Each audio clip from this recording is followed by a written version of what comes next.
রাহমাতুল্লাহি ওয়া বারাকাতুহু।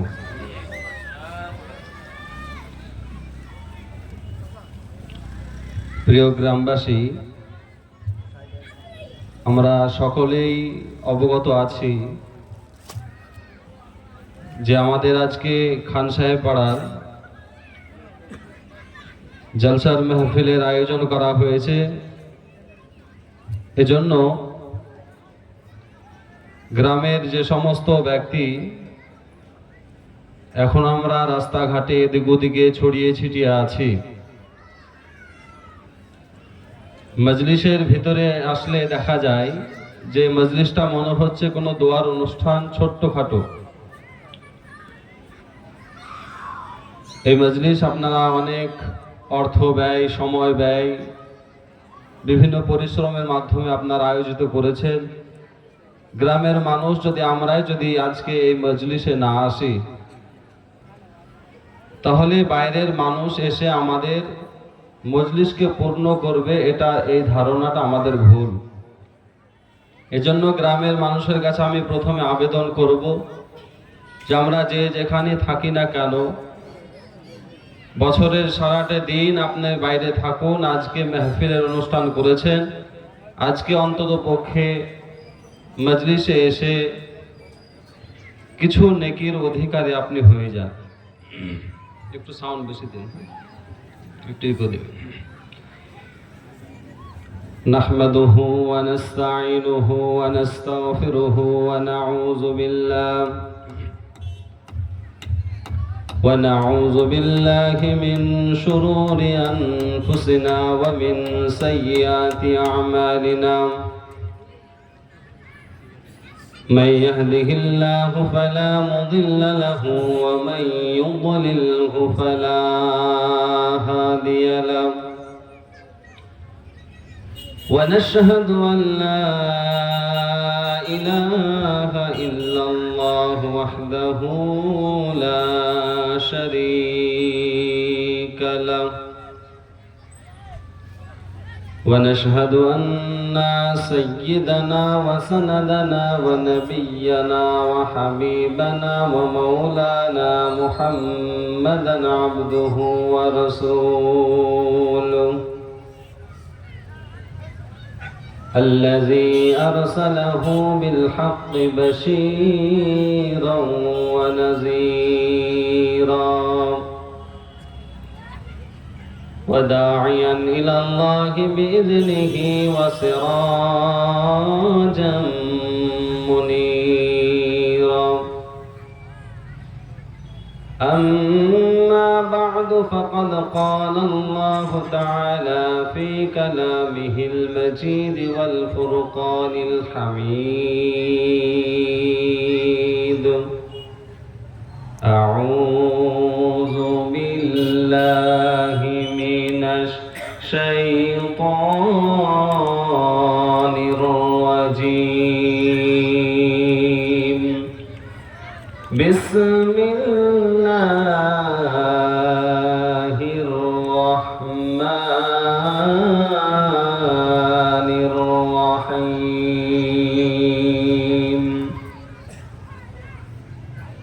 إن الشيطان للإنسان عدو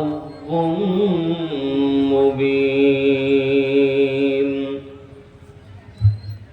إن الله وملائكته يصلون على النبي.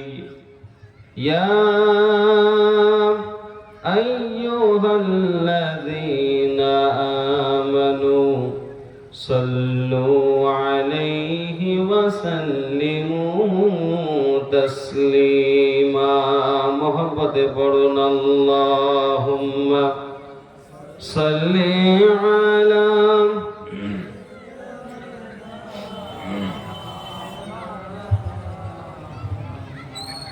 محبت رشاد پڑھن اللهم صل على سيدنا مولانا محمد وعلى آل سيدنا مولانا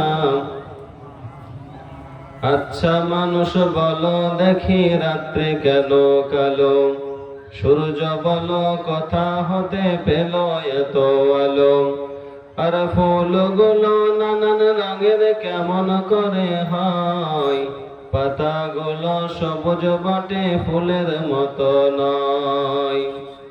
দুধ কেন মিষ্টি এত, দুধ কেন এত সাদা, মরিচ কেন ঝাল, আমগুলো পাকলে পারে কেমনে হয় দালাল। চিনি কেন মিষ্টি এত, তেঁতুল কেন টক, কোকিল কেন কালো, এমন ফর্সা কেন বক। আচ্ছা মানুষ বলো দেখি রাত্রি কেন কালো, সূর্য বলো কথা হতে পেল এত আলো, আর ফুলগুলো নানান রঙের কেমন করে হয়, পাতাগুলো সবুজ বটে ফুলের মতো নয়। আর ডিমগুলো একই রকম পার্থক্য নাই মোটে, তবে সাদা কালো বাচ্চাগুলো কেমন করে ফোটে। আমরা সবাই বাস করি এই পৃথিবীর অঙ্গে, হাতের লেখা মুখের চেহারা মেলে না কারো সঙ্গে, আর মেলে না কলমের সই বুড়ি আঙুলের টিপ। ওরে প্রমাণ হলো মহান আল্লাহ একজন আছেন ঠিক। আলহামদুলিল্লাহ। শ্রদ্ধেয় সম্মানীয় আজকে পাহাড়পুর খান সাহেব পাড়া ওয়াক্তিয়া মসজিদের উন্নতি কল্পে যে জালসার আয়োজন করা হয়েছে, সেই জালসার স্বনামধন্য যোগ্যতম মনোনীত সভাপতি মহাশয় ও আমন্ত্রিত ওলামায়ে হযরত কেরাম, মঞ্চে উপবিষ্ট আলেম এবং ওলামা, সামনে বসে থাকা বয়োজ্যেষ্ঠ বয়োকনিষ্ঠ সমবয়স্ক কচিকাচা ভাই ও আব্বা জানেরা, পর্দার আড়ালে বসে থাকা আমার অত্যন্ত শ্রদ্ধা সম্মানিতা মা এবং বোনেরা, সকলকে আমার শ্রেণীগত বুক ভরা ভালোবাসা শুভেচ্ছা জানিয়ে মহান আল্লাহ সুবহানাহু ওয়া তাআলা দরবারে আমরা সকলে কৃতজ্ঞতা আদায় করছি যে আল্লাহ রাব্বুল আলামিন বর্তমান সময়ে পৃথিবীতে যতগুলো মুসলমান রাষ্ট্র রয়েছে, মুসলমান দেশ রয়েছে, Bosnia, Chechnya, Somalia, Sudan, Afghanistan, Pakistan, Palestine, Burma, Bharat, Syria, Bangladesh, পৃথিবীতে যতগুলো মুসলমান রাষ্ট্র রয়েছে, এমন কোনো দেশের মুসলমান নেই যে তারা জালেমের জুলুমের শিকার হচ্ছে না। মোহতারাম বুজুর্গ দোস্ত, এমন পরিস্থিতিতে আল্লাহ রাব্বুল আলামিন আপনাকে আমাকে সুন্দর পরিবেশ আয়োজন করা তৌফিক দান করেছেন, আমরা আসতে পেরেছি। এজন্য আমরা রবের প্রত্যেকে শুকরিয়া আদায় করি, পড়ছি আলহামদুলিল্লাহ। সকলেই জোরে বলুন আলহামদুলিল্লাহ।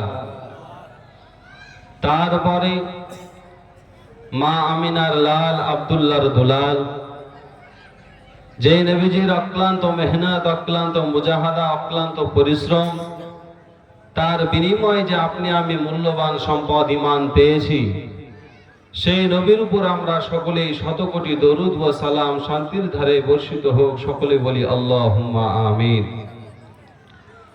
মহতারাম বুজুর্গ দোস্ত, কোরআন থেকে একটা আয়াত পরিবেশন করেছি, সেই অনুকূলে কিছু কথা বলার চেষ্টা করব।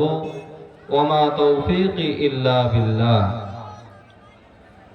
বক্তব্যের শুরুতেই আমি গ্রামের মানুষের কাছে আহ্বান জানাই যে আজকে আপনারা এত সুন্দর আয়োজন করে, এত টাকা পয়সা খরচ করে এত বড় যে মেহফিল করেছেন, কিন্তু মানুষ যদি আমরা দেখি মেহফিলের ভিতরে গোটি 100 মানুষ হয়তো হবে। এজন্য ভাই, আমরা এই ধার্মিক অনুষ্ঠান যদি আজকে জলসার অনুষ্ঠান না করে যদি আল্লাহ না করুক এখানে যদি কোনো গানের অনুষ্ঠান হতো, পঞ্চরাসের অনুষ্ঠান হতো, এই যে চারিদিক ঘেরা আছে, এই ঘেরা জায়গাটা মনে হয় খুলে ফেলতে হতো, জায়গা দিতে পারা যেত না। কিন্তু ধার্মিক অনুষ্ঠান হওয়ার পরেও মানুষ আসতে চাইছে না। মানুষ ভাবছি যে আমরা হয়তো বড় কি চালাক, কিন্তু ভাই যে আল্লাহ মানুষকে সৃষ্টি করেছে সেই আল্লাহ তো জানেন আপনি কেমন চালাক। এজন্য গ্রামের মানুষ রাস্তাঘাটে বসে আমরা হয়তো ভাবছি যে কানে আওয়াজ তো আসছেই, মজলিসে গিয়ে কি হবে, মজলিসে আসতে হবে। ছোট্ট একটা উদাহরণ দিলে বুঝতে পারবো।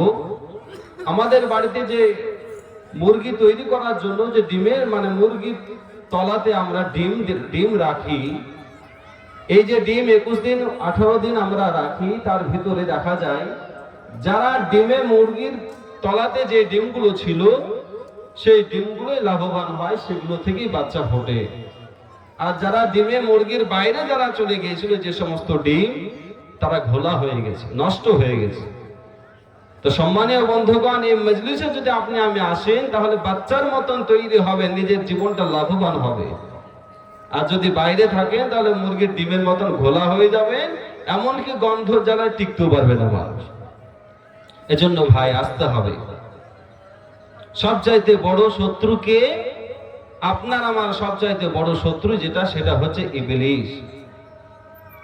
আপনি আমি বেশি আল্লাহর চাইতে বেশি ভালোবেসে ফেলেছি ইবলিস শয়তানকে। কারণ ইবলিস শয়তান যে কাজগুলো করে আপনি আমি সেই কাজগুলো বেশি করছি, এজন্যই তো আসতে পারছি না। এজন্য আল্লাহর নবী তিনি বলেছেন, তোমরা ইবলিস শয়তানের চক্রান্ত থেকে, ইবলিসের চক্রান্ত থেকে তোমরা আশ্রয় আল্লাহর কাছে চাও। ইবলিসের চক্রান্তে তোমরা গ্রেফতার হয়ে যেও না। এজন্য ইবলিসের চক্রান্ত আমাদের পড়া যাবে না।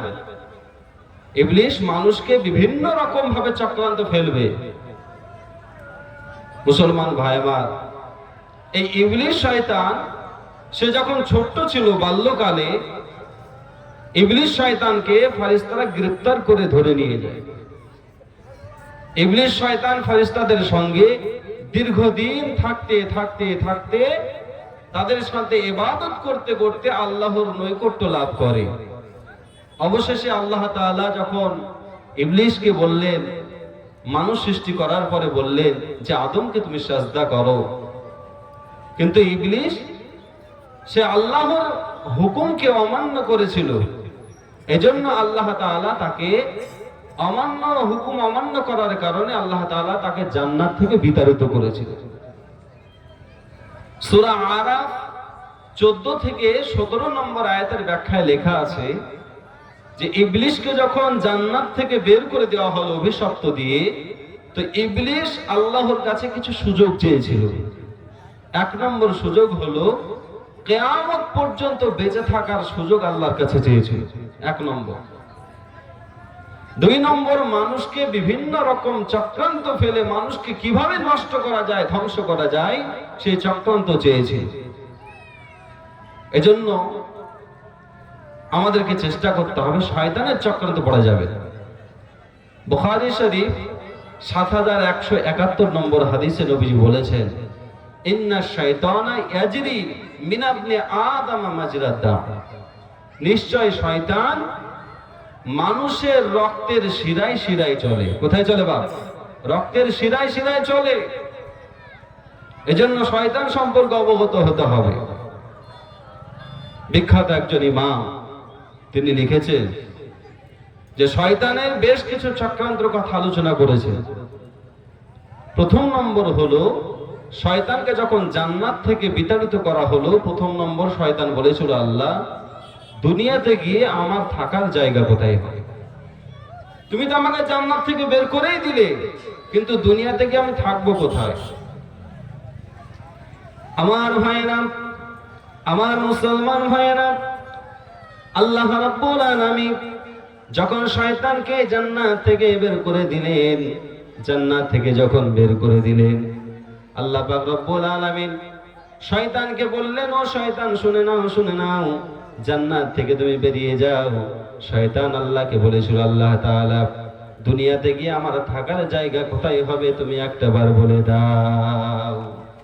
আমার আল্লাহ তাআলা বললেন, হে শয়তান শুনে নাও, তুমি যখন আমার কথা অমান্য করলে, আমাকে যখন অমান্য করলে, আমার আদেশকে যখন অমান্য করলে, শুনে নাও তোমাকে দুনিয়াতে গিয়ে তোমার থাকার জায়গা যেটা হবে সেটা হবে পায়খানা, বাথরুম। পায়খানা হবে তোমার থাকার জায়গা।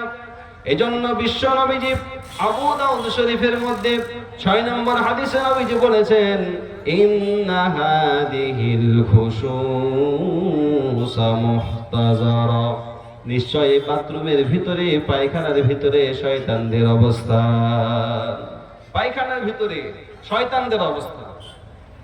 এজন্য বিশ্ব নবীজি বুখারী শরীফের 142 নম্বর হাদিসে নবী বলেন, তোমরা যখন বাথরুমে প্রবেশ করবে, নবীজি যখন বাথরুমে প্রবেশ করতেন, বাথরুমে ঢোকার আগে আল্লাহর নবী দোয়া পড়তেন। যারা পারেন আমার সাথে বলুন, আল্লাহুম্মা ইন্নী আউযু বিকা মিনাল খুবুসি ওয়াল খাবাইস।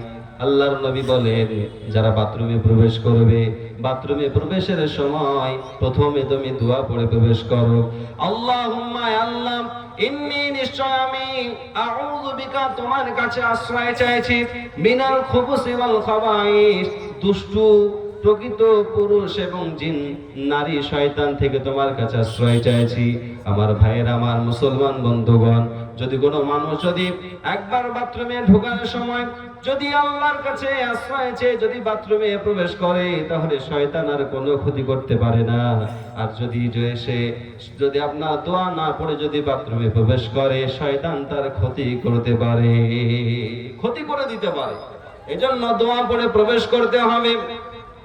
বিশ্ব নবীর একজন সাহাবী, একটা দেশে গভর্নর করে ওই সাহাবীকে পাঠানো হলো। ওই সাহাবী যখন গভর্নর হয়ে যখন সেই দেশে চলে গেলেন, যাওয়ার পরে বিশ্ব নবীর সাহাবী কোন রকম ভাবে হয়তো বাথরুম করার সময় দোয়া পড়তে ভুলে গেছেন কিংবা পড়া হয়নি। বাথরুমে যে আপনারা ঢুকেছেন, দোয়া না পড়ে যখন প্রবেশ করেছেন, ওই বাথরুমের ভিতরে যে দুষ্ট শয়তান জিন থাকে, দুষ্ট শয়তান নারী এবং পুরুষ যে জিন থাকে, সেই জিনে ওই সাহাবীকে কতল করে পায়খানার ভিতরে পেরে রেখেছে। সাহাবায়ে কেরাম না চারিদিকে তন্ন তন্ন করে খুঁজলেন না, পাওয়া গেল না কোন রকম ভাবে। যখন সেই সাহাবীকে পাওয়া গেল না, সঙ্গে সঙ্গে সাহাবায়ে কেরামরা ফিরে চলে আসছেন। আস্তে আস্তে রাস্তার ধারে একটা কুয়া আছে, ইন্দারা আছে, সেই কুয়ার ভিতর থেকে একটা আওয়াজ আসলো, আজকে অমুক গোত্রের অমুক একজন সাহাবীকে পেয়েছিলাম, সুযোগ পেয়েছি, বাথরুমের ভিতরে তাকে হত্যা করে ফেলেছি। এজন্য মুসলমান ভাইরা আমার, বাথরুমে ঢোকার আগে আপনাকে আমাকে দোয়া পড়তে হবে। যারা আরবিতে দোয়া পারেন না, কমসে কম আল্লাহর কাছে দোয়া করবেন, আয় আল্লাহ, বাথরুমে প্রবেশ তো করেছি, আয় আল্লাহ, দুষ্টু শয়তান জিন এবং শয়তান দুষ্টু নারী পুরুষ শয়তান থেকে আমাকে আশ্রয় দিও। যদি কোনো মানুষ এই দোয়াটা পড়ে নেয়, শয়তান এবং তার মাঝে একটা আড়াল হয়ে যায়, শয়তান আর কোনো রকম ক্ষতি করতে পারে না। আমার মুসলমান ভাইরা আমার, যদি আপনি দোয়াটা পড়ে যদি প্রবেশ করেন তাহলে ক্ষতি করবে না, আর দোয়াটা না পড়ে যদি প্রবেশ করেন, যদি ক্ষতি নাও করে, তাহলে বাথরুমের ভিতরে বিভিন্ন খারাপ খেয়াল আপনার মনের ভিতরে আসবে। এই জন্য আল্লাহ তাআলা বললেন, হে শয়তান, ইবলিস, শুনে নাও, দুনিয়াতে গিয়ে তুমি যখন আমার কথা অমান্য করলে, দুনিয়াতে তোমার থাকার জায়গার জন্য দিলাম বাথরুম, এই বাথরুম হলো তোমার থাকার জায়গা। এজন্য মুসলমান বাথরুমে যাওয়ার পূর্বে আমাদেরকে দোয়া পড়তে হবে। আল্লাহ তাআলাকে বললেন শয়তান, আল্লাহ, দুনিয়াতে তো আমার থাকার জায়গা হলো, আমি মানলাম বাথরুমে আমার থাকার জায়গা, টয়লেট রুম আমার থাকার জায়গা, আমার জায়গা পায়খানা হলো আমার থাকার জায়গা, কিন্তু দুনিয়াতে গিয়ে আমি বসবো কোথায়? আমার বসার জায়গা বলে দাও। আমার আল্লাহ তাআলা বললেন, হে শয়তান, শুনে নাও, তুমি যখন আমার কথা অমান্য করলে, শুনে নাও, তোমাকে দুনিয়াতে বসার জন্য দিলাম। আল্লাহ রাসূল হাদিসে বলেছেন, দুনিয়াতে সবচাইতে দুইটো জায়গা খারাপ জায়গা, একটা হলো রাস্তার মোড় এবং একটা হলো বাজার। রাস্তার মোড় আর বাজার। আজকে জলসা দিয়েছেন, যারা আমরা এখনো রাস্তাঘাটে ঘোরাফেরা করি, আমাদেরকে ভেবে নিতে হবে। নবী বলেছেন ওই বাজার হলো সবচাইতে নিকৃষ্ট জায়গা। আজকে জালসার নামে আপনি বাড়ি থেকে এসেছেন, কিন্তু জালসাতে অনেক মানুষ দেখতে পাওয়া যায় জালসাতে না বসে শুধু বাজারে বাজারে ঘুরে আপনার বাড়ি চলে যায়। এইরকম যদি করেন নেকি তো হবে না, বরং গুনাহ নিয়ে আপনি বাড়ি যাবেন। এজন্য মুসলমান, শয়তানের জায়গা হলো রাস্তার মোড় এবং বাজার। বিশেষ করে মনে রাখতে হবে, আজকে আমাদের সমাজে চায়ের দোকানগুলো আছে, যে মদের আড্ডাখানাগুলো আছে, জুয়ার আড্ডাখানাগুলো আছে, এখানে যারা আমরা সময়কে ব্যয় করি, যতটুকু সময় নিজের প্রয়োজন ততটুকু সময় ব্যয় করে আপনি চলে আসবেন, গুনাহ হবে না। কিন্তু আপনার সময় যতটুকু লাগবে তার চাইতে বেশি যদি সময় নষ্ট করেন, তাহলে শয়তানের খাতায় আপনার নামটা উঠে যাবে। এজন্য ভাই, রাস্তার মোড় বাজারে সময় অল্প কাটাতে হবে। তাহলে উত্তম জায়গা কোথায়? আল্লাহর নবী বলেন উত্তম জায়গা হলো দুনিয়ার মধ্যে 1 নম্বর উত্তম জায়গা, সেটা হচ্ছে মসজিদ। কিন্তু সমাজে দেখতে পাওয়া যায় বিশ্বনবীর জামানায় মসজিদগুলো ছিল আপনার কাঁচা, দুর্বল মসজিদগুলো ছিল, কিন্তু মুসল্লিগুলো ছিল পাকা। আজকের সমাজ আমাদের মসজিদগুলো হয় পাকা, মার্বেল হয়, টাইলস হয়, কিন্তু মুসল্লি হয়ে গেছি কাঁচা মুসলমান। এত সুন্দর জায়গা ছেড়ে আপনি আমি বাজারে ঘাটে ঘুরে বেড়াই। এজন্য বাজারে বেশি সময় নষ্ট করা যাবে না। শয়তান আল্লাহকে বলেছিল, আল্লাহ বসার জায়গা তো হলো, কিন্তু আমার খাবার ব্যবস্থা করে দাও। দুনিয়াতে আমি কোন খাদ্য খাবো, কি খাবার হবে, আমার খাবারের কথা বলে দাও। আল্লাহ তাআলা বললেন, ওরে শয়তান শুনে নাও, তুমি যখন আমার কথা অমান্য করলে, দুনিয়াতে গিয়ে তোমার খাওয়ার জন্য দিলাম, যেই খাবার আমার বান্দারা বিসমিল্লাহ না পড়ে খাবে সেটাই হবে তোমার খাদ্য। বিসমিল্লাহ বলে খেতে হবে, যদি বিসমিল্লাহ না বলে খান সেটাই হবে শয়তানের খাদ্য। বিশ্বনবীর সামনে একজন সাহাবী কিছু খাবার খাচ্ছেন, খেতে খেতে যখন আর মাত্র 1 লুকমা কিংবা 2 লুকমা বাকি আছে, সেই সময় ওই সাহাবী তিনি পড়ে নিলেন বিসমিল্লাহি আউয়ালাহু ওয়া আখিরাহু। সঙ্গে সঙ্গে নবীজি হাসতে লাগলেন। হাসতে হাসতে নবীজি বললেন, ওই সাহাবীর সঙ্গে প্রথম থেকে শয়তান খাচ্ছিল, যে বিসমিল্লাহি আউয়ালাহু ওয়া আখিরাহু পড়ে নিয়েছে, শয়তান সমস্ত বরকত আবার ফিরিয়ে দিয়ে গেছে। এজন্য খাবার সময় কোরআন এবং হাদিসে বিভিন্ন রকম দোয়া আছে। যদি কেউ দোয়া পারেন, যদি পড়বেন, যদি কেউ না পারেন কমসে কম বিসমিল্লাহ পড়বেন। আমাদের সমাজে অনেককে দেখতে পাওয়া যায়, অনেক মা, অনেক আব্বা, তারা আমাদের কাছে এসে বলেন, হুজুর আমার সন্তানটা এত ফল খাওয়ায়, এত সুন্দর সুন্দর খাবার খাওয়ায়, তারপরে শরীরে গায়ে লাগে না। আমার মুসলমান ভাইরা আমার, আপনার সন্তানকে খাবার খাওয়াবেন, খাবার খাওয়ানোর শুরুতে আপনি বিসমিল্লাহ পড়ে খাবার খাওয়াবেন, দেখবেন বরকত হয় কিনা। ও মা বোনেরা শুনে নেন, আপনাদের জন্য বলি, যাদের সন্তানেরা দুধ পান করে, সন্তান তো আপনার দুধ পান করে, সে তো কথা বলতে পারে না, কিন্তু আপনি যদি সন্তানকে দুধ পান করানোর সময় যদি একবার বিসমিল্লাহ বলে যদি আপনি দুধ পান করান, আশা করা যায় সেই সন্তানের সমস্ত রোগ ব্যাধি থেকে দূরে থাকবে। এজন্য খাবার শুরুতে প্রথমে বিসমিল্লাহ পড়তে হবে। যদি কেউ বিসমিল্লাহ না পড়ে, সেই খাবারটা হয়ে যাবে শয়তানের খাবার। আজকের সমাজে দেখতে পাওয়া যায় বিসমিল্লাহ তো ভুলেই গেছি, সন্তান খাবার খাচ্ছে, সন্তানকে বিসমিল্লাহ ভুলে গিয়েছি, সন্তানকে খাবার খাওয়ানোর সময় আমরা মোবাইলে কার্টুন চালিয়ে দিই, মোবাইল চালিয়ে দিচ্ছি। এতে কি হচ্ছে? মা বোনেদের অনেক লাভ হয়। বলে কি? বলে মোবাইল চালিয়ে দেওয়ার কারণে ছেলে আর হইচই করে না, চেঁচামেচি করে না, কান্না করে না। আচ্ছা, আপনি মোবাইল টিপছে, মা নিজের মতন কাজ করে, পিতা আপনার পিতার মতন কাজ করে, কিন্তু আপনার সন্তানকে মোবাইলটা চালিয়ে দিলেন, আপনার সন্তান একের পর এক টিপে যায়, তুলে যায়।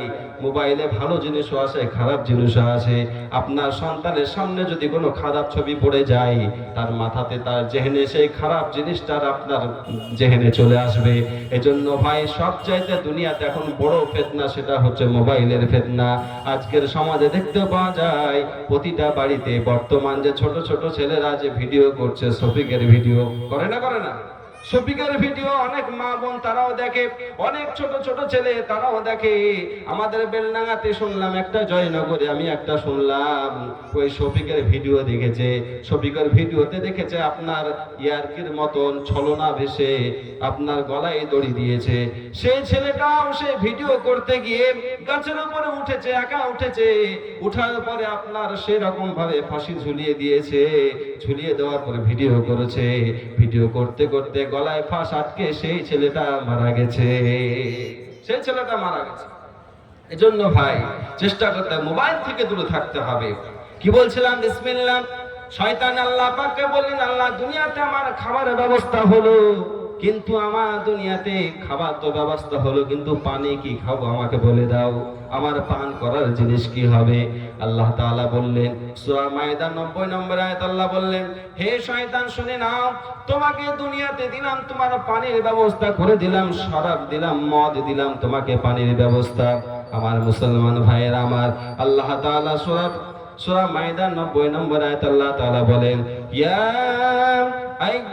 আইয়ুহাল্লাযীনা আমানু ইন্নামাল খামরু ওয়াল মাইসিরু ওয়াল আনসাবু ওয়াল আজলামু রিজসুম মিন আমালিশ শাইতান ফাজতানিবুহু লাআল্লাকুম তুফলিহুন।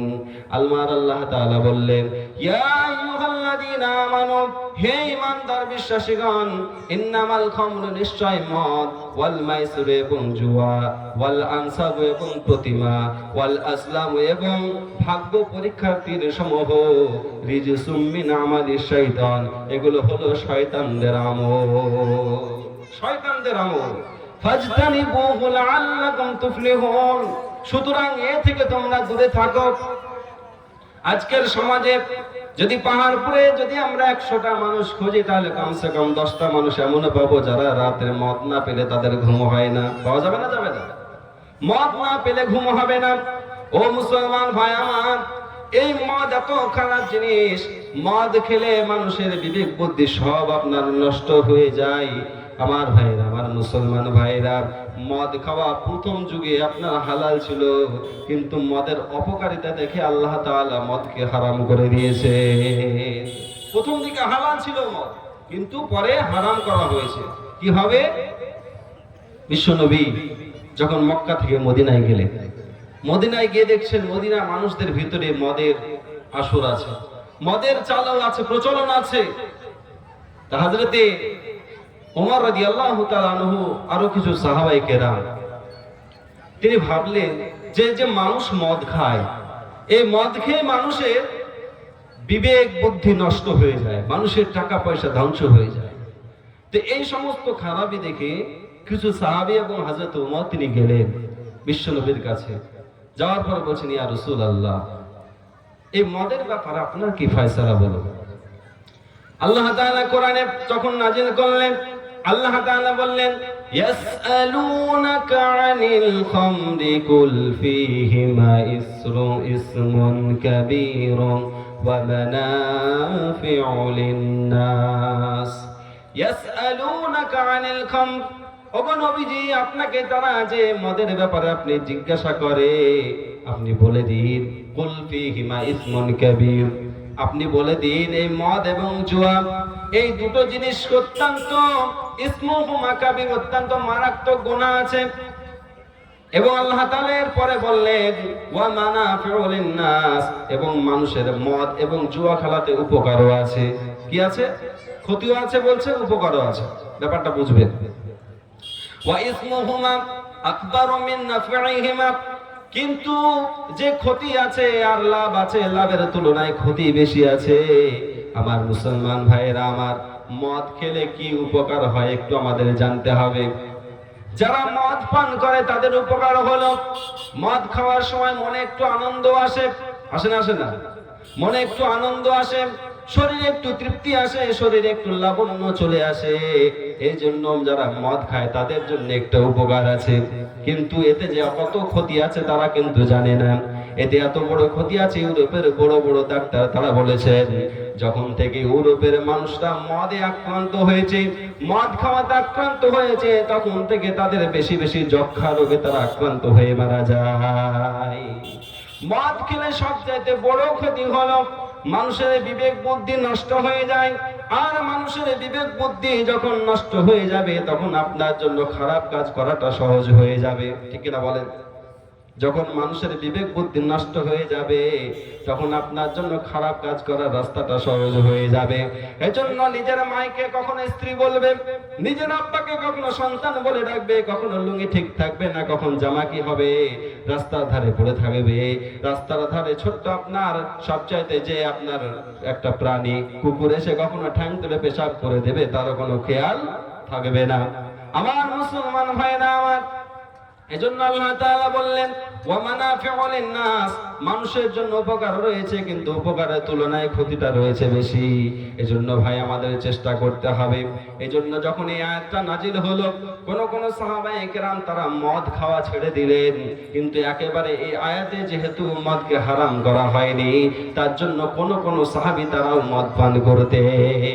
একেবারে হারাম করা হয়নি, এজন্য তখন কিছু কিছু মানুষ তারা মদ পান করতেন। আর যারা দেখতেন যে সত্যি ক্ষতি আছে, তারা মদ খেতেন না। আমার মুসলমান ভাইরা আমার, এরপরে একটা আয়াত নাজিল হলো একটা ঘটনাকে কেন্দ্র করে। হযরত আব্দুর রহমান ইবনে আউফ, তিনি একজন সাহাবী ছিলেন। তিনি দাওয়াত দিলেন মানুষকে, সাহাবীদেরকে দাওয়াত দিলেন। দাওয়াত দেওয়ার পরে সেই সাহাবায়ে কেরামরা তারা বাড়িতে চলে আসলো। প্রথা অনুযায়ী খাবারের শেষে আপনার মদ পান করার ব্যবস্থা করা হলো। আমাদের সমাজে দেখতে পাওয়া যায় যে ভাত টাত খাওয়ানোর পরে দই মিষ্টি হয়, হয় না? হয় না?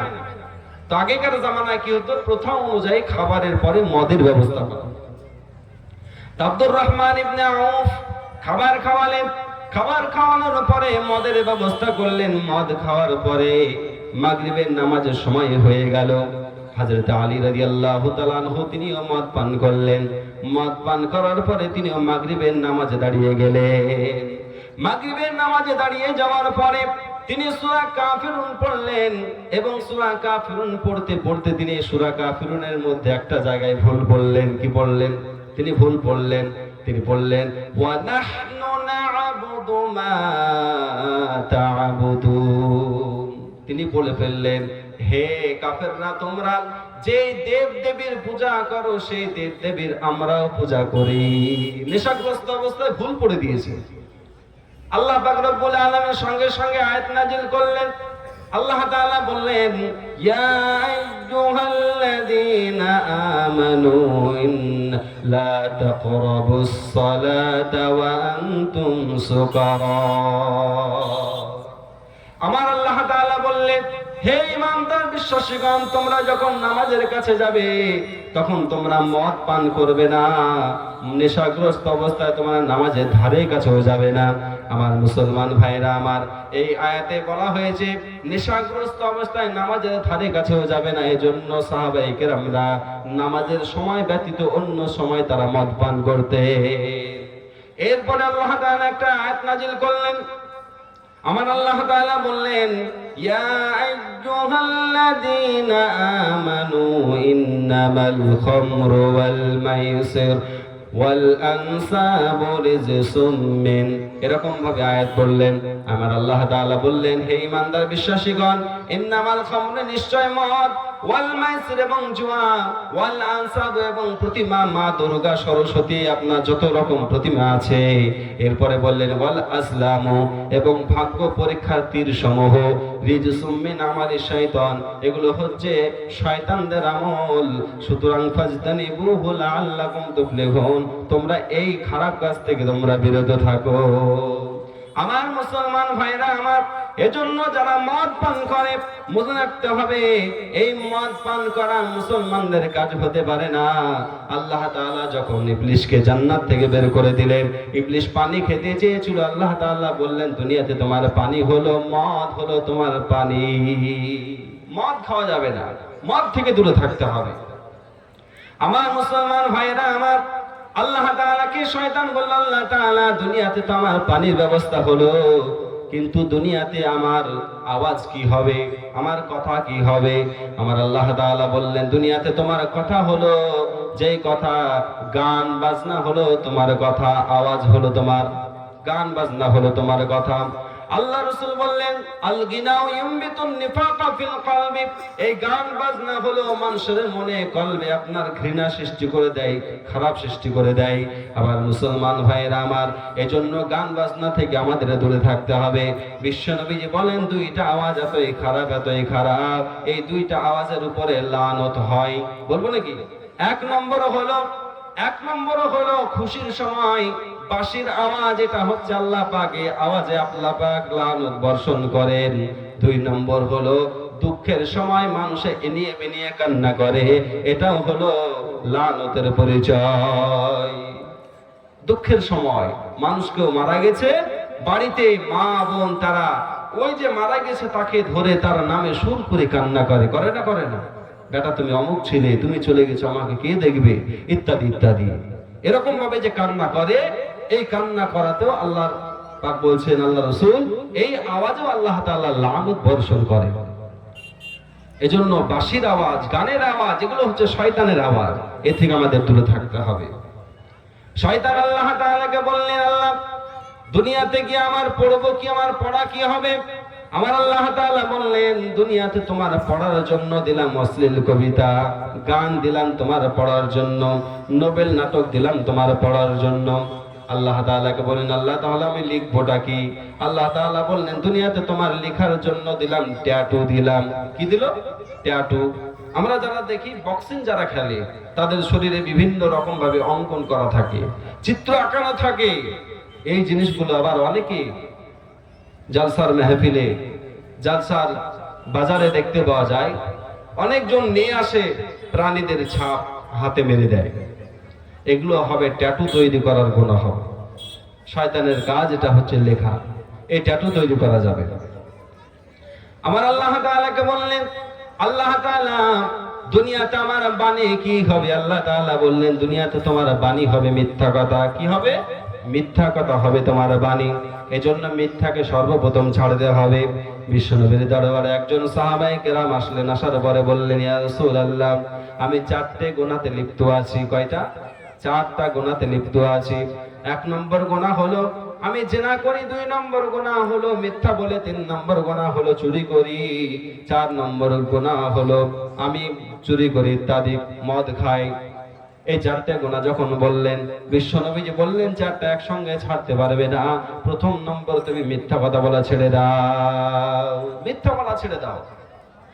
ওই সাহাবায়ে কেরাম, ওই সাহাবা তিনি বাড়িতে চলে গেলেন। বিশ্বনবীজি বললেন, আগামীকাল এই যে গত রাত্রে তুমি কি করবে এটা আমাকে কালকে জানাবে। আমার মুসলমান ভাইয়েরা আমার, ওই সাহাবী চলে গেলেন, রাত্রিবেলায় চুরি করতে চলে গেছেন। যাওয়ার পর রাস্তায় যেতে যেতে ভাবছেন, আহারে বিশ্বনবীজি তো কালকে আমাকে নালিশ বলতে হবে কি করেছি রাত্রি। যদি আমি এখন যদি চুরি করার পরেও যদি বলে চুরি করিনি, তাহলে তো মিথ্যাটা ছাড়া যাবে না, তাহলে তো মিথ্যাটা ছাড়া হলো না।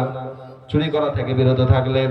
মদ খেতে গেলেন, মদ খেতে যেতে যেতে ভাবলেন, যদি বিশ্বনবীজি জিজ্ঞাসা করে গত রাত্রে কি করেছিলি, তখন যদি আমি যদি বলে চুরি করিনি, তাহলে তো মিথ্যাটা ছাড়া হলো না, চুরি করা বন্ধ হয়ে গেল। জেনা করতে গেল, সে একই রকম ভাবে ফিরে আসলেন নবীজির কাছে। পরের দিন আসলেন, আসার পরে বলছেন, ইয়া রাসূলুল্লাহ, ইয়া হাবিবাল্লাহ, হুজুর আমি গিয়েছিলাম গত রাত্রে চুরি করতে, জেনা করতে, মদ খেতে গিয়েছিলাম, কিন্তু আমি দেখলাম আপনাকে তো সকালবেলায় সত্য কথা বলতে হবে, আমি এজন্য মিথ্যা কথা আমি তো বলতে পারবো না, এজন্য আমি সব গুনাহগুলো ছেড়ে দিয়েছি। মুসলমান ভাই আমার, মিথ্যাকে ছেড়ে দিল, এজন্য বাকি 4টা সব দূর হয়ে গেল। এজন্য মিথ্যা বলা যাবে না, মিথ্যা থেকে দূরে থাকতে হবে। শয়তান আল্লাহকে বলল, আল্লাহ দুনিয়াতে আমার বাণী মিথ্যা, কিন্তু দুনিয়াতে আমার ভবিষ্যৎবাণী কি হবে? আমাদের সমাজে অনেককে দেখতে পাওয়া যায় যাদের পেটে সন্তান হয় না, যাদের সন্তান হয় না, যারা বাঁঝা, দীর্ঘদিন ধরে সন্তান হয় না, তারা কি করে? অনেক মাজারে যায়, বিভিন্ন মাজারে দয়াল বাবা, কেবলা বাবা, কত রকম বাবা আছে, তার কাছে যায়। যাওয়ার পরে মান্নত করে যে আমাকে একটা ছেলে দান করো। করে না করেন? অনেকে করে। আল্লাহ রাসূল বললেন, এই যে ভবিষ্যৎবাণী, এই তোমার ভবিষ্যৎবাণী হবে। আল্লাহ তাআলা তিনি বললেন জ্যোতিষীরা হবে তোমার ভবিষ্যৎবাণী। আল্লাহ রাসূল বললেন মান আতা কাহিনান, যে ব্যক্তি কোন গণকের কাছে আসবে তারপরে তার কথাকে বিশ্বাস করবে, সে বিশ্বনবীর উপরে আনিত দিনের উপরে সে অস্বীকার করলো। এজন্য করা যাবে না এটা। শয়তান এবার বলল আল্লাহ দুনিয়াতে গিয়ে আমার মানুষ ধরার শিকার কি হবে? আল্লাহ তাআলা বললেন দুনিয়াতে তোমার শিকার ধরার জন্য দিলাম মেয়ে জাতিকে দিলাম। মেয়ে জাতি হলো তোমার শিকার ধরার পর। এজন্য মেয়েদের চক্রান্ত থেকে আমাদেরকে দূরে থাকতে হবে। মেয়েদের চক্রান্ত আলেম উলামা হোক না কেন, সাধারণ মানুষ হোক না কেন, সকলে মেয়ে চক্রান্তে যদি কেউ পড়ে যায় তাহলে গ্রেফতার হয়ে যাবে, ঈমান নষ্ট হয়ে যাবে। এই সম্পর্কে একটা ঘটনা বলি, মনে রাখেন। বুখারী শরীফে একটা ঘটনা আছে। বনি ইসরাইল একজন আবেদ ব্যক্তি 100 বছর ধরে সে ইবাদত করেছে। ইবাদত করতে করতে আল্লাহর নৈকট্য লাভ করেছে। বনি ইসরাইলে 3 জন যুবক, 3 জন তারা ভাই, তারা ভাবছে আমরা তো একটা জায়গায় সফরে যাব, একটা জায়গায় ব্যবসা করতে যাব, কিন্তু তাদের একটা ছোট বোন ছিল। সেই বোনটাকে ভাবলো কোথায় রেখে যায়, কোথায় রেখে গেলে হেফাজতে থাকবে। 3 বন্ধু 3 ভাই মিলে মাশওয়ারা করলো, আমাদের তো গ্রামে একটা বড় আবেদ ব্যক্তি আছে, আল্লাহওয়ালা ব্যক্তি আছে, আমাদের ছোট বোনটাকে যদি ওই আবেদ ব্যক্তির কাছে রেখে যায় তাহলে হয়তো আমাদের বোনটা হেফাজতে থাকবে। 3 ভাই মিলে আপনার চলে গেল। 12 বছরের জন্য যখন বিদেশে চলে গেল, বাইরে ব্যবসার উদ্দেশ্যে যখন চলে গেল, বাড়িতে ওই আবেদ ব্যক্তি এবং তার ছোট বোনটা পড়ে আছে। ওই আবেদ ব্যক্তি ছোট বোনটাকে, ওই মেয়েটাকে খাবার দেয়। আপনার একটা ঘরে মেয়েটা থাকে, আবেদ ব্যক্তি আর একটা ঘরে থাকে। মেয়েটা মানে আবেদ ব্যক্তি খাবার নিয়ে মেয়েটার কাছে জানালায় রেখে চলে আসে। আবার এরকম ভাবে যখন প্রতিদিন এরকম ভাবে খাবার রেখে চলে আসে, শয়তান আবেদকে বলছে ওরে আবেদ শুনে নাও, তার ভাই তো 12 বছরের জন্য বাইরে গেছে, তুমি যদি তার সঙ্গে শুধুমাত্র খাবার দিয়ে তার সঙ্গে দেখা না করে যদি চলে আসো, মেয়েটার মনে 1 দিন 2 দিন 3 দিন পর আস্তে আস্তে সে মন মরা হয়ে যাবে। কিভাবে সে কথা বলবে, তার তো মন খারাপ হয়ে যাবে। ও আবেদ শুনে নাও, তাকে তুমি খাবার দিয়ে আসবে, তার সাথে দেখাও করে আসবে। শয়তান এরকম ভাবে যখন ওয়াসওয়াসা দিল, এবার আবেদ ব্যক্তি কি করলো, পরের দিন খাবার দেওয়ার সময় ওই মেয়েটার সঙ্গে একটা দুকার আপনার কথা বলে আপনার ফিরে চলে আসে। এরকম করে 1 মাস 2 মাস 3 মাস যখন হয়ে গেল, শয়তান আবার ওই আবেদ ব্যক্তির কাছে আপনার মনে ওয়াসওয়াসা দেয়, আহারে তুমি তো তার সাথে দেখা করে আবার চলে আসো, একটা দুটা কথা বলে চলে আসো, কিন্তু তার পাশে যদি একটু না বসো, যদি একটু সময় না দাও, তাহলে তো তার মনটা খারাপ হয়ে যাবে। আমার মুসলমান ভাইরা আমার, শয়তানের চক্রান্ত পড়ে ওই আবেদ ব্যক্তি কি করলো, ওই মানুষটাকে মেয়েটাকে খাবার দিতে গিয়ে তার সঙ্গে একটু দুটো আপনার 1 মিনিট 2 মিনিট 5 মিনিট 1 ঘন্টা 2 ঘন্টা 5 ঘন্টা সময় যখন বসলো, বসতে বসতে শয়তান তাদের দ্বারায় মেয়েটা যখন আস্তে আস্তে যুবতী হলো, মেয়েটার সঙ্গে ওই আবেদ ব্যক্তি একটা খারাপ সম্পর্ক তৈরি হয়ে গেল। মেয়েটার পেটে বাচ্চা চলে আসলো, বাচ্চা ভূমিষ্ঠ হবে। মেয়েটা যখন বাচ্চা ভূমিষ্ঠ হয়ে গেল, ওই শয়তান বলছে ওরে আবেদ শুনে নাও, গ্রামের মানুষ তো জানে তুমি আল্লাহওয়ালা, কিন্তু তুমি যে খারাপ কাজ করেছো, সন্তান যখন গ্রামের মানুষেরা দেখবে তোমার তো আল্লাহওয়ালা নামটা থাকবে না। সুতরাং শুনে নাও, এই যে সন্তানটাকে তুমি এখনই হত্যা করে ফেলো। মেয়েটা তো কোনো রকম ভাবে এসে লজ্জায় কাউকে কোনো রকম কথা বলবে না, তুমি সন্তানটাকে হত্যা করে ফেলো। সন্তানটাকে হত্যা করে ফেলা হলো। সন্তানটাকে হত্যা করে ফেলার পরে শয়তান এবার বলছে ওরে আবেদ শুনে নাও, এই যে মেয়ে মানুষ কখন কি বলে জানা যায় না, মেয়েদের মন কখন কি হয় বলা যায় না। সুতরাং মেয়েটাকেও তুমি হত্যা করো। মেয়েটাকে হত্যা করে ফেললো। 12 বছর পর যখন তারা 3 ভাই যখন বাড়ি ফিরে এসে আবেদ ব্যক্তির কাছে যায়, যাওয়ার পরে বলছিল ওরে আবেদ, আমাদের যে বোনটা রেখেছিলাম বোনটাকে একটু ফিরিয়ে দাও। আবেদ ব্যক্তি বলছে কি ব্যাপার, তোমরা জানো না তোমাদের বোন তো বেশ কিছুদিন পূর্বে মারা গিয়েছে, তোমাদের বোন তো চলে গেছে। এরকম ভাবে যখন তারা বুঝিয়ে দিল, আবেদ ব্যক্তির কথা তারা বিশ্বাস করে নিল। রাত্রি বেলায় গোপন ভাবে যখন তারা ঘুমিয়ে গেছে, ঘুমিয়ে যাওয়ার পরে 1 ভাই স্বপ্নে দেখলো আহারে এমন কাজ করেছে, আর 1 ভাই স্বপ্ন দেখলো এমন কাজ হয়েছে, আর 1 ভাই স্বপ্নে দেখলো এমন কাজ হয়েছে। 3 ভাই যখন স্বপ্নে একই দেখলো, সকাল বেলায় ঘুম থেকে উঠে তারা ভাইরা মিলে পরামর্শ করতে লাগলো, আহারে আমি তো এই স্বপ্ন দেখেছি। ও বলে আমি তো এই স্বপ্ন দেখেছি। আর 1 ভাই বলে আমি ওতে একই স্বপ্ন দেখেছি, চলো যাই। ওই জায়গাটায় ঘুরে দেখছে আপনার যেমন মেয়ে, আপনার বোন পড়ে আছে, সন্তানটাও পড়ে আছে। আবেদ ব্যক্তির গলাটাকে ধরে বলে, কি ব্যাপার, কি কেন এই কাজ করেছো বলো? বলে শয়তানের ধোকায় পড়ে হয়ে গেছে, কোনো কিছু করো না, আমাকে ছেড়ে দেওয়া। বলে না, ছাড়া হবে না। ওই আবেদ ব্যক্তিকে সঙ্গে সঙ্গে জেলে দেওয়া হলো, কারাগারে বন্দী করা হলো। কারাগারে বন্দী করার পরে ওই কারাগারের মালিক অর্থাৎ বাদশা বলল, আবেদ ব্যক্তি হয়ে এই কাজ করেছে, এই আবেদ ব্যক্তিকে ফাঁসি দেওয়া হবে, মেরে ফেলা হবে। ফাঁসির অর্ডার হয়ে গেছে। আর সঙ্গে সঙ্গে শয়তান বলছে, ওরে আবেদ, তোমার তো ফাঁসির অর্ডার হয়ে গেছে, শুনে নাও, তোমার ফাঁসির অর্ডার থেকে তোমাকে বাঁচিয়ে দিতে পারি। বলে কি করতে হবে? তোমাকে ফাঁসির অর্ডার থেকে বাঁচিয়ে দিতে পারি, তুমি শুধুমাত্র একটা বার বলো, আল্লাহ বলে দুনিয়াতে কেউ নাই, তোমাকে বাঁচিয়ে দেব। যে আপনার আবেদ বলেছে আল্লাহ বলে কেউ নাই, সঙ্গে সঙ্গে শয়তান লাথি মেরে জাহান্নামে পাঠিয়ে দিয়েছে। একটা মাত্র মেয়ে চক্রান্ত করার কারণে। এর জন্য মেয়েদের চক্রান্ত থেকে দূরে থাকতে হবে মুসলমান, গুনাহ ছেড়ে দিতে হবে, ভয় করতে হবে আল্লাহকে। আপনি আমি যেখানে থাকি না কেন গুনাহ করেন, আল্লাহ পাক সেখান থেকে আপনার আমার খবর রাখছে। গুনাহ করা যাবে না, আমাদের গুনাহ ছেড়ে দিতে হবে। পাহাড়ের তলে থাকুন না কেন, সেই পাহাড়ের তলের ভিতরে আপনার গুনাহ করুন, আপনি যা কিছু করুন না কারণ আল্লাহ তাআলা সব খবর রাখেন। একটা পাহাড়ের তলে যদি একটা পিঁপড়ে চলাচল করে, সেই পিঁপড়ের পায়ের আওয়াজ পর্যন্ত মহান আল্লাহ তিনি শুনতে পান। এই সমস্ত কিছু জানার পরেও আল্লাহ তাআলা মানুষের আমলকে সাক্ষী স্বরূপ আল্লাহ তাআলা 4 রকম মাখলুক নির্দিষ্ট করেছেন। এই 4 রকম মাখলুক কিয়ামতের ময়দানে আপনার আমার বিরুদ্ধে তারা নালিশ জানিয়ে দেবে। 1 নম্বর মাখলুক হলো মানুষের আমলনামা, 2 নম্বর মাখলুক হলো মানুষের ফেরেশতা, 3 নম্বর মাখলুক হলো মানুষের শরীরের অঙ্গ প্রত্যঙ্গ, 4 নম্বর মাখলুক হলো মাটি। এই জমিন হলো মাটি। আপনার কিয়ামতের ময়দানে সবাই সাক্ষী দিয়ে দেবে। নিজের আমলনামা কিভাবে সাক্ষী দিবে শুনুন। আল্লাহ তাআলা সূরা কাহাফের 49 নম্বর আয়াত আল্লাহ তাআলা বলেন, ওয়াবুদিআল কিতাবু ফাতারাল মুজরিমিনা মুশফিকিনা মিম্মা ফীহি ওয়া ইয়াকুলুনা ইয়া ওয়াইলাতানা মা লিহাযাল কিতাব লা ইউগাদিরু সাগীরাতাও ওয়ালা কাবীরাতাও ইল্লা আহসাহা। কিয়ামতের ময়দানে মানুষের সামনে মানুষের আমলগুলো রাখা হবে। ভালো মন্দ যা কিছু করেছেন সব মানুষের সামনে রাখা হবে। ওগো নবীজি, বিশ্ব নবীজিকে আল্লাহ পাক বলেন, ও নবীজি, আপনি এরকম মানুষের সামনে আমলগুলো রাখা হবে। তাই দেখে যারা গুনাহগার মানুষ, যারা ত্রুটি করেছে, দুনিয়াতে পাপ করেছে, পাপের কারণে তারা ভয়ে থরথর করে কাঁপবে। আপনি সঙ্গে সঙ্গে কাঁপবে। আর তারা ভয়ে বলতে থাকবে, ওয়ায়াকুলুনা ইয়া ওয়াইলাতানা মা লিহাযাল কিতাবি লা ইউগাদিরু সাগীরাতাও ওয়ালা কাবীরাতান ইল্লা আহসাহা। তারা ভয়ে থরথর করে কাঁপবে আর বলবে, আল্লাহ, এমন কি আমল করেছিলাম দুনিয়াতে, একটা তো শুধুমাত্র নেকি করেছিলাম।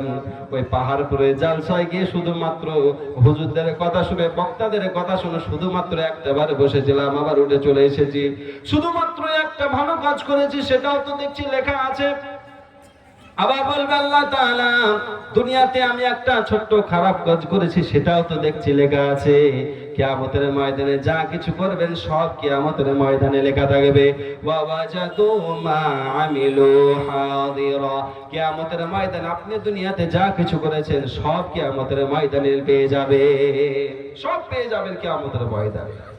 2 নম্বর, আল্লাহ তাআলা মানুষের শরীরে এই যে 2 কাঁধে আল্লাহ তাআলা 2 ফেরেশতা নিযুক্ত করেছেন, কিরামান কাতিবিন, 2 ফেরেশতা আমাদের নিযুক্ত করে রেখে দিয়েছেন। এই 2 ফেরেশতা সব সময় আপনার আমার জন্য নেকি এবং গুনাহ লিখতে আছে, সব সময় গুনাহ লিখছেন এবং নেকি লিখছেন। আপনি একটা ভালো কাজ করবেন, ডান দিকের ফেরেশতা সঙ্গে সঙ্গে একটা নেকি লিখে দেবেন, আর যদি একটা খারাপ কাজ করেন সঙ্গে সঙ্গে বাম দিকের ফেরেশতা লিখবে না। যখন লিখতে যাবে এই ডান দিকের ফেরেশতা বলবে, ভাই একটু থামো, একটু অপেক্ষা করো, এই গুনাহগার বান্দা সে ভুল কাজ করে ফেলেছে, একটু তওবা করছে কিনা দেখো। একবার সুযোগ দেয়, দুইবার সুযোগ দেয়, তিনবার সুযোগ দেয়, চারবারের বেলায় ডান দিকের ফেরেশতা বলে, ভাই এবার একটা গুনাহ লেখো। এজন্য দুইজন ফেরেশতা দুটো নিযুক্ত করেছেন। এরা এমন সিসি ক্যামেরার মতন আপনার কাছে আছেন। দুনিয়াতে আপনি যদি কোনো সিসি ক্যামেরার সামনে যদি কোনো খারাপ কাজ করেন, কোন রকম কোনো কাজ করেন, এই সিসি ক্যামেরায় সব ধরে নেবে। এমন ভাবে দুইজন ফেরেশতা আপনি আমি যেখানেই থাকি না কেন, বাবার চোখে ফাঁকি দেন, মায়ের চোখে ফাঁকি দেন, গ্রামের মানুষের চোখে ফাঁকি দেন, গ্রামের মানুষের চোখে ফাঁকি দিয়ে আপনি আমি গুনার কাজে লিপ্ত হই। বোম্বে যে আমি অনেক অন্য মেয়ের হাত ধরে পালিয়ে যাই, মুম্বাই গিয়ে আমি মদ খাই, আমি অন্যান্য জেনা ব্যভিচার করি, কিয়ামতের ময়দানে আপনার সব দিয়ে দিবেন, কিয়ামতের ময়দানে সব দেখতে পাবেন। বাপের চোখে ফাঁকি দিবেন, কিন্তু ফেরেশতাদের চোখে কিভাবে ফাঁকি দেবেন? ফাঁকি দেওয়ার সুযোগ আছে না নাই? হ্যাঁ, ঘুষ দিবেন না? ঘুষ ঘুষ দিলে তো ফাঁকি দিয়ে দিবেন, ঘুষ দেওয়া যাবে। কিয়ামতের ময়দানে বলবেন, ঘুষ দাও আর যেমন তাই দাও, যা করেছো তার ফলাফল তুমি ভোগ করো। 3 নম্বর আল্লাহ তাআলা বললেন, মানুষ যা কিছু করেছে এর জন্য আল্লাহ তাআলা বললেন, সূরা ইয়াসিন 65 নম্বর আয়াত, আল্লাহ তাআলা বললেন, আল ইয়াউমা নাখতিমু আলা আফওয়াহিহিম ওয়া তুকাল্লিমুনা আইদিহিম ওয়া তাশহাদু আরজুলুহুম বিমা কানু ইয়াকসিবুন। আলিয়াউমা নাখতিমু আলা আফওয়াহিহিম, মানুষের মুখে কিয়ামতের ময়দানে মুখটাকে বন্ধ করে দেওয়া হবে, সিল মেরে দেওয়া হবে, সেলাই করে দেওয়া হবে, বন্ধ করে দেওয়া হবে। ওয়া তুকাল্লিমুনা আইদিহিম, মানুষের দুই হাত কথা বলবে। ওয়া তাশহাদু আরজুলুহুম, মানুষের দুই পা সাক্ষ্য দিবে। বিমা কানু ইয়াকসিবুন, দুনিয়াতে আপনি আমি যা কিছু করেছি সব কিছুর কিয়ামতের ময়দানে সাক্ষী দেবে। এই হাত বলবে, আল্লাহ তাআলা দুনিয়াতে তো আমি ঘুষের টাকা নিতে যাইনি, এই মানুষটা আমার দ্বারা ঘুষের টাকা দিয়েছে।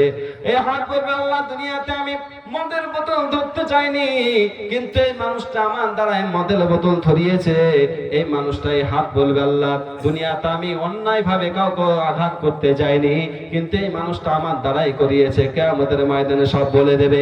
এই পা বলবে, আল্লাহ তাআলা দুনিয়াতে আমি খারাপ পথে চলতে যাইনি, ওই পাহাড়পুর মসজিদে যখন আজান হয়, ওই মুক্তারপুর মসজিদে, ইসলামপুর মসজিদে যখন আজান হয়, হাইয়া আলাস সালাহ হাইয়া আলাল ফালাহ, তখন আমি মসজিদের দিকে আমি যেতে চেয়েছিলাম, কিন্তু আমাকে এই মানুষটা বাজারের দিকে নিয়ে গেছে। এই মানুষটা আমাকে খারাপ পথে নিয়ে গেছে।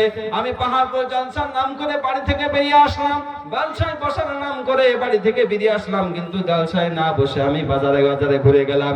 এই মানুষটা পাহাড় কিয়ামতের ময়দানে পাপ আপনার সাক্ষী দিয়ে দেবে। এজন্য মুসলমান ভাই আমার, ভালো করে আমাদেরকে চিন্তা করতে হবে, বেশি বেশি আমাদেরকে মনে ভাবতে হবে যে আমাদেরকে আল্লাহ তাআলা দুনিয়াতে কেন পাঠিয়েছেন, একটু ভালো করে আমাদেরকে চেষ্টা করতে হবে। এই পা হাত সব আপনার কিয়ামতের ময়দানে সাক্ষী দেবে। সূরা হামিম সাজদার 20 নম্বর আয়াতে আল্লাহ পাক বলেন, মানুষের শরীরের চামড়া, মানুষের শরীরের হাড়, তারা সবাই মুখ খুলে যাবে, আর তারা বলবে, আল্লাহ এই মানুষটা আমার দ্বারাই ভুল করেছে, আমার দ্বারাই ক্ষতি করেছে। তখন এই মানুষ ওই হাড়কে সম্বোধন করে বলবে, ওরে তোরা তো আমার সঙ্গে ছিলি, ওরে হাড় তোরা তো আমার সঙ্গে ছিলি, চামড়া আমার সঙ্গে ছিলি, চোখ আমার সঙ্গে ছিলি, সবসময় আমার সঙ্গে আছিস, আজকে কেন আমার বিরুদ্ধে তোরা নালিশ জানিয়ে দিলি? তখন হাড়ের জবান খুলে যাবে, চোখের জবান খুলে যাবে। তারা বলবে যে আল্লাহ মুখকে কথা বলার ক্ষমতা দেয়, সে আল্লাহ আজকে আমাদেরকে সব বলিয়ে দিচ্ছে। মুসলমান ভাই আমার, এজন্য গুনাহ থেকে দূরে থাকতে হবে। 4 নম্বরে, এই পৃথিবীর যে জমিন, সেই জমিনের মাটি, সেই মাটি আপনার আমার বিরুদ্ধে নালিশ জানিয়ে দেবে। এই জমিনের মাটি আপনার আমার বিরুদ্ধে নালিশ জানিয়ে দেবে। মাটির উপর দিয়ে যা কিছু করেছে সব কিয়ামতের ময়দানে লেখা হবে। এই মাটি বলবে, আল্লাহ আমার উপর ভর করে এই মানুষটা খারাপ কাজে গিয়েছে, আমার উপর ভর করে মানুষটা চুরি করতে গেছে, আমার উপর ভর করে মানুষটা জিনা করতে গেছে, কিয়ামতের ময়দানে সব কিন্তু প্রকাশ করে দেবে। নিজের বাপ মা ভাই বোন শ্বশুর শাশুড়ি বন্ধু বান্ধব আত্মীয় স্বজন গ্রামের মানুষ সকলকে আপনি চোখে ফাঁকি দিতে পারেন, কিন্তু নিজের হাত নিজের পা মাটি ফারিস্তা তাদের চোখে কিভাবে ফাঁকি দেবে? এজন্য গুনাহ থেকে দূরে থাকতে হবে। কিয়ামত অতি সন্নিকটে, কখন যে কিয়ামত এসে পড়বে আপনার আমার জীবন চলে যাবে, তখন হা হুতাশ ছাড়া কোনো উপায় থাকবে না। এজন্য ভাই কিয়ামত অতি সন্নিকটে, কিয়ামতের ভয়ঙ্কর আলামত, কিয়ামতের দৃশ্য হবে, মানুষ ভয়ে থরথর করে কাঁপবে। আল্লাহ পাক তিনি বলেন কুল্লু মান আলাইহা ফান, পৃথিবীতে যা কিছু আছে সমস্ত কিছু ধ্বংস হয়ে যাবে। ওয়া ইয়াবকা ওয়াজহু রাব্বিকা যুল জালালি ওয়াল ইকরাম, শুধুমাত্র আপনার যে রব, সে রব ধ্বংস হবে না। এই ধ্বংসের দিনটাকে বলা হয় কিয়ামত। এই কিয়ামত যখন শুরু হয়ে যাবে বা তখন সব তছনছ হয়ে যাবে। কিভাবে কিয়ামত হবে? আল্লাহ তাআলা সূরা জুমার 68 নম্বর আয়াত আল্লাহ তাআলা বলেন ونفخ في الصور فصعق من في السماوات ومن في الأرض إلا من شاء الله।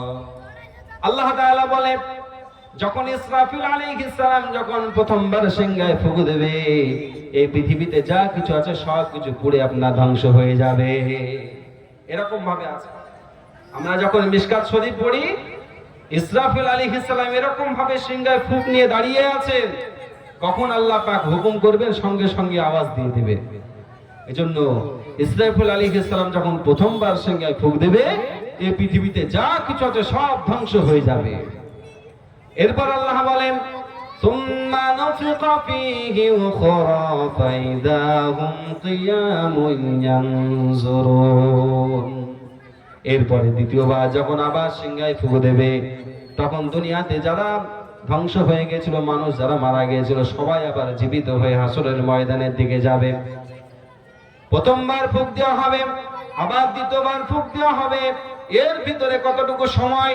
আল্লাহ পাক রব্বুল আলামিনের নবী তিনি বলেন, বুখারী শরীফ 4345 নম্বর হাদিস, আল্লাহর নবী বলেন মা বাইনান নাফখাতাইনি আরবাউন, দুইবার সিংহার মাঝে ফুঁক দেওয়া হবে 40 বছরের ব্যবধান।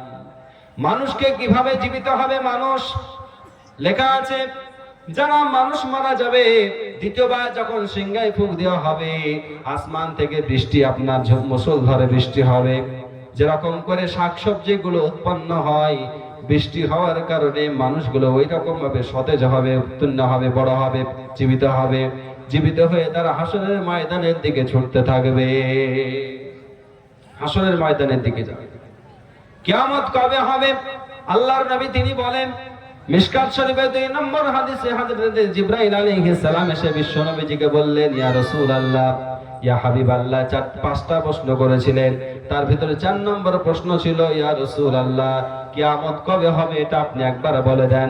বিশ্ব নবীজি বললেন, ও জিবরাইল শুনে নাও, কিয়ামত কবে হবে এটা যেমন তুমি জানো না, তেমন সেটা আমিও জানি না।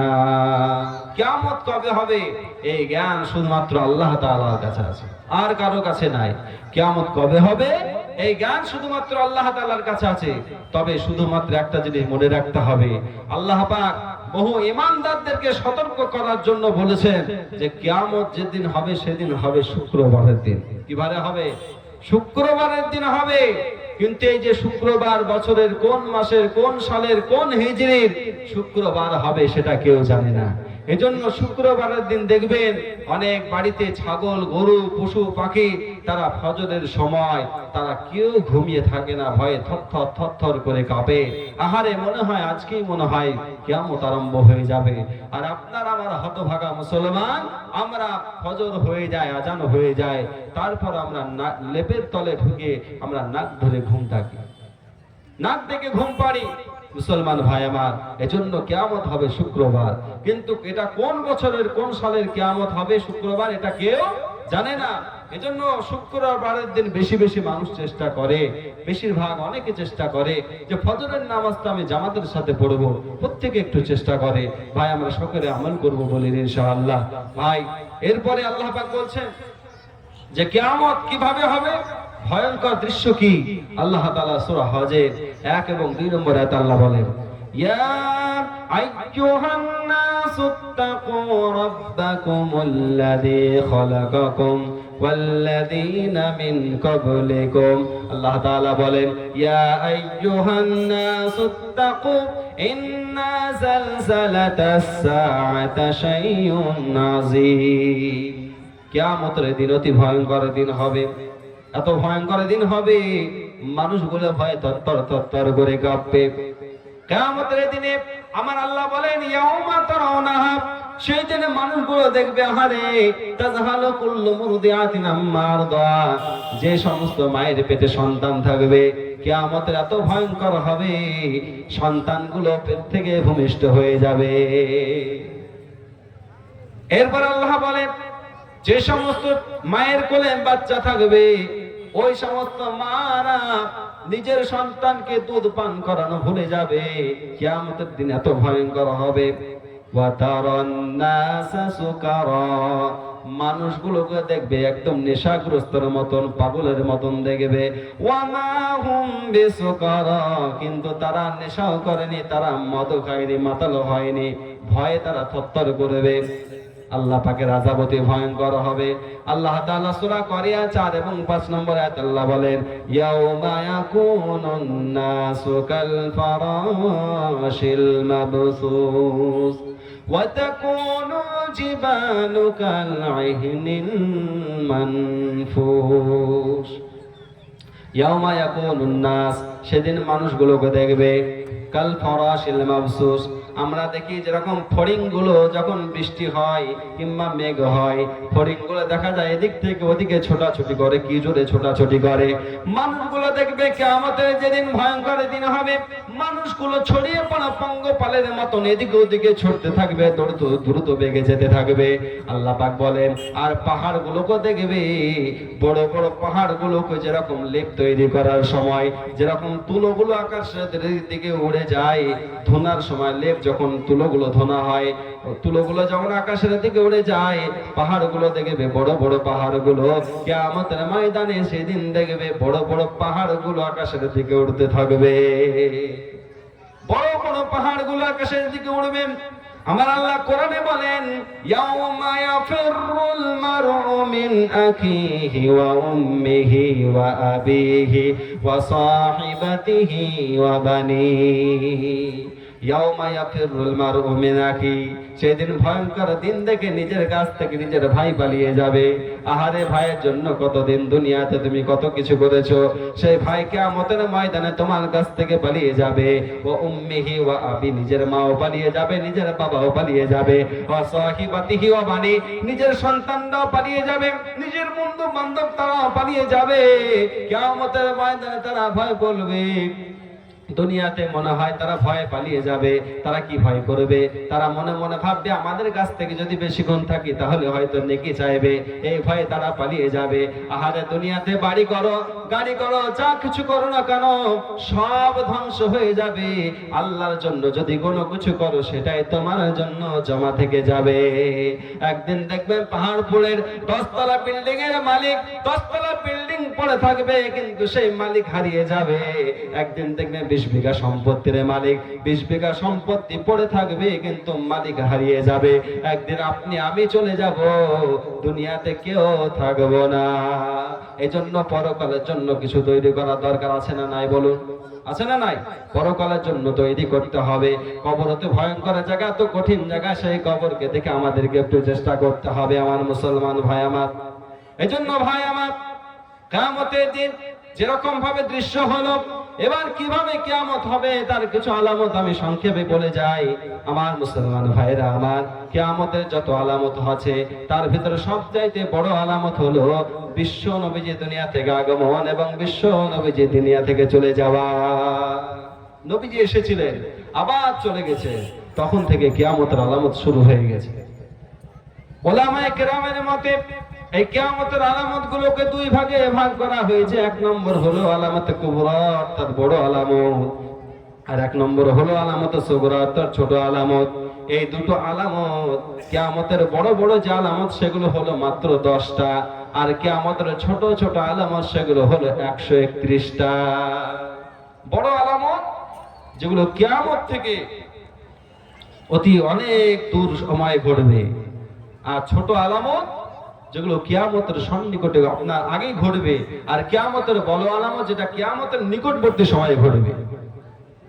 কিয়ামতের যে ছোট আলামত 131টার ভিতরে ওলামায়ে কেরামের মতে 82খানা আলামত এমন আছে, 82খানা নিদর্শন এমন হয়ে গেছে, যেটা কিয়ামতের আপনার 82খানা আলামত ঘটে গেছে।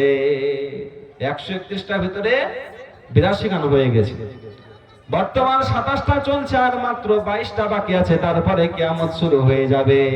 আমার মুসলমান ভাই আমার, বড় বড় যে আলামত হবে তার ভিতর আমি 1 নম্বরে বলে বিশ্ব নবী যে দুনিয়া থেকে চলে যাওয়া।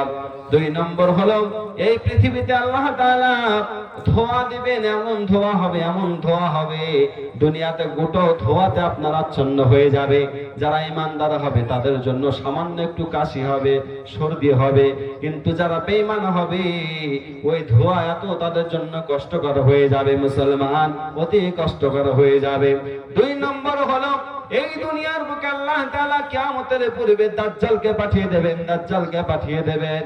মুসনাদ আহমদ শরীফের হাদিসে লেখা আছে, যাদের দাজ্জালের ফিতনা এত বড় হবে, এত বড় হবে, দুনিয়াতে যত ফিতনা আছে তার চাইতে দাজ্জালের ফিতনা চাইতে বড় ফিতনা আর কোনো হবে না। এত ফিতনা হবে, দাজ্জাল মানুষকে হত্যা করবে, বলবে জীবিত হও, জীবিত হয়ে যাবে।